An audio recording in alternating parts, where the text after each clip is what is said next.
This is Lake Turkana, and it's absolutely beautiful. We're right on the beach. Okay, people are starting to do some laundry. This is our day off, so we can do anything. Basically, everyone's going to be here at the beach for the longest time.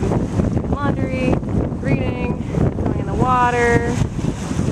Yeah, the weather is absolutely beautiful. There is our base camp all the way over there.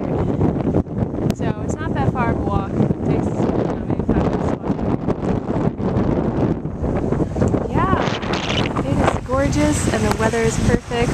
The sun is probably going to make it a lot hotter, but that's okay.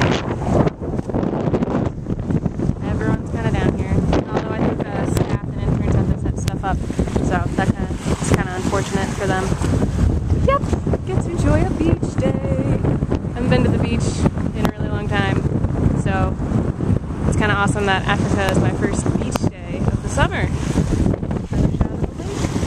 This is where we wash our clothes, and also people get bathed out here. We get our shower water.